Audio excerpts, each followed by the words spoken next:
स्त्री की निंदा करने वाला ब्रह्म हत्या को प्राप्त होता है, राजा की निंदा करने वाला उसको ब्रह्म हत्या लगती है। ठीक गाय और पृथ्वी और ब्राह्मण गुरु और राष्ट्र की निंदा करने वाले को ब्रह्म हत्या के समान नहीं बल्कि ब्रह्म हत्या का ही पाप देता है। और अभी देखिए कहीं बारात रात आई हो, 4 लोग बैठे हैं ना, तो वहां पर क्या हो रहा है जरा सुनिए बैठकर। अगर 2 पार्टी है तो कहीं राजा की निंदा कर रहे हैं, कहीं वो उसकी निंदा कर रहे हैं। ये आम स्वभाव हो गया है। अब भागवत बराबर चल रही है, कहीं टीवी पे चल रही है, कहीं कोई वक्ता आकर के बोल रहे हैं, लेकिन जरा सा भी समाज में हमको नहीं लगता कि धर्म प्रचलित हो रहा है, धर्म उपलब्ध हो रहा है। नहीं, धर्म के एकदम मटिया मेट कर दे रहे हैं। पूरा धर्म का एकदम से मटिया मेट हो रहा है। धर्म का तो हमको लगता है अंकुर भी नहीं आएगा। और इस प्रकार से अगर धर्म बढ़ेगा तो क्या हो जाएगा? यदा यदा हि धर्मस्य ग्लानिर्भवति भारत। पुराना भूल गए क्या? अगर पत्नी को हो जाता था तो पति पत्नी का मुंह न देखता, और अगर पति को हो जाता था तो पत्नी पति का मुंह न देखने पाती थी। ये है यदा यदा हि धर्मस्य ग्लानिर्भवति भारत अभ्युत्थानम् अधर्मस्य तदात्मानं सृजाम्यहम् परित्राणाय साधूनां विनाशाय च दुष्कृताम्। आगे ना दुष्कृत अधर्म संस्थापनार्थाय संभवामि युगे युगे।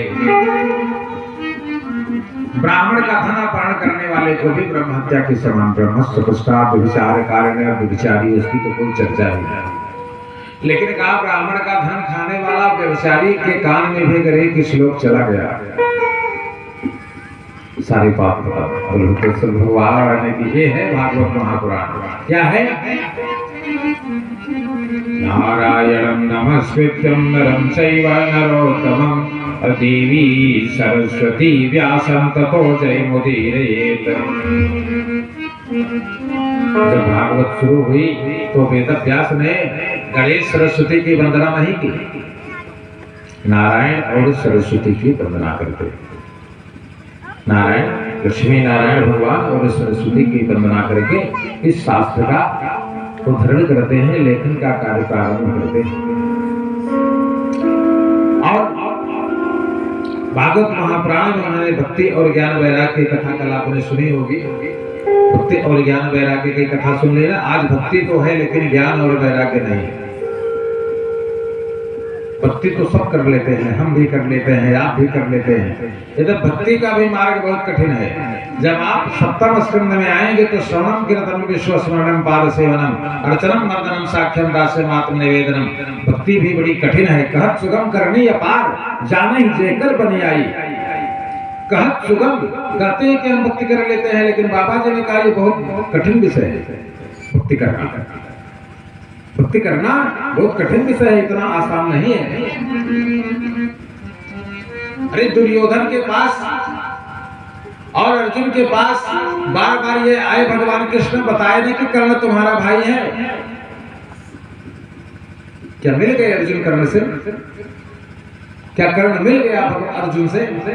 नहीं।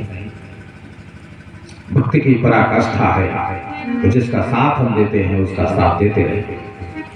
मंत्र जाप मम दृढ़ विश्वासा पांचों भगत सुग्रीव प्रकाशा। रावण अपने मंत्र से नहीं पलटा, अंत तक उसी मंत्र पर खड़ा रहा। वही है भजन तामस देहा मन क्रम वचन मंत्र दृढ़ एहा। भक्ति का विषय बहुत गंभीर है, इसको थोड़े में न लीजिएगा कि भक्ति कर लेने से। तो आज भागवतकार ने बताया कि भक्ति तो सब करते हैं, लेकिन भक्ति का जो ज्ञान है, जो भक्ति के पुत्र है पहला, उसका बोध न हो पाता है। ज्ञान क्या है? सब्जेक्ट का ज्ञान है, हिस्ट्री का, सिविक्स का, साइंस का, इसका ज्ञान है नहीं। इस ज्ञान को ज्ञान नहीं कहते हैं। किसका ज्ञान हो जाए? बोले जागहि जपहि जीव जप जागा, जागहि जपहि जीव जप जागा।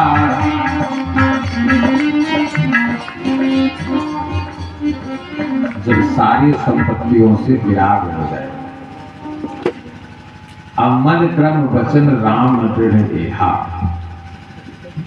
जब सब विषय विराग विराग। अब ये ज्ञान हो जाए, ये संभव है। ज्ञान हो जाए भगवान का, जन्म कर्म चमे दिव्यम एवं ये वेति तत्वतः अत्यक्ता देह पुनर्जन्मम नैति मामेति पांडव। भगवान ने कहा कि अगर किसी को मेरा ज्ञान हो जाए कि हमारा अवतार किस लिए होता है। श्रीनिवास जी भगवान कह रहे हैं ना कि जन्म कर्म चमे दिव्यम एवं ये वेति तत्वतः, मेरा जन्म मेरा कर्म मेरी योग माया को जब तत्व से जान लेता है दोबारा संसार में न आएगा। और बाकी सब कुछ करते रहिए, मरेंगे तो फिर यही आएंगे। केवल वही व्यक्ति न आएगा कौन, जो ईश्वर को गीता के क्षेत्र क्षेत्र के विभाग योग के द्वारा समझ लेता है। क्षेत्र क्षेत्र की ओर ज्ञानम यतस ज्ञानी मतमना, इसी शरीर के अंदर ही संपूर्ण ब्रह्मांड विराजता है। इसका जिसको ज्ञान हो जाए वो मरकर दोबारा न आएगा। या तो भगवान के द्वारा बताए गए मार्गों का पालन करे तो ये ज्ञान नहीं हो पा रहा, और ज्ञान अगर हो गया तो ज्ञान का अहंकार हो गया। ये देखिए सबसे बड़ा ज्ञानी कौन और सबसे बड़ा वैरागी कौन? वही सबसे बड़ा ज्ञानी है जिसको ज्ञान का अहंकार न हो। तीन संसिद्धि तीन गुण त्यागी, जाने तात सुपरम विरागी, वही सबसे बड़ा वैरागी है और वही सबसे बड़ा ज्ञानी है जिसको तत्व ज्ञान हो जाए।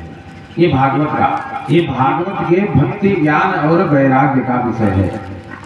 बहुत अल्प में हमने आपको बताया कि अगर भक्ति हो जाए तो ज्ञान विराग होना चाहिए।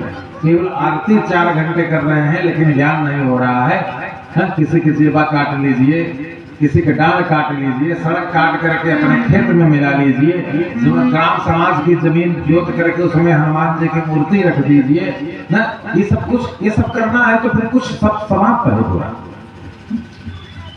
क्या बेटा समझ में आ रहा है ना कि 1 घंटे आरती करो और उसके बाद ऐसा काम करो जो जिसमें दुष्कृत नाम था, बिना शायद दुष्कृताम, ऐसे शब्दों का प्रयोग हो जाए ऐसे व्यक्ति के लिए, तो ये सब नया है।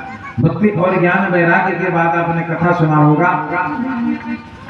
अत्र ते कीर्तयिष्यामि इतिहास पुरातनम अस्य श्रवण मात्रेण पाप हानि प्रजायते। एक आत्मदेव की कथा सुनाए होंगे अनुज जी, धुंधली और आत्मदेव की, जिसको धुंधकारी होगा। धुंधकारी के चरित्र से ये ज्ञान हो जाना चाहिए कि व्यक्ति केवल गया करके आवे, उनके परिवार के प्रेत कभी न जाएंगे। इसको ध्यान से सुन लीजिए। जो धुंधकारी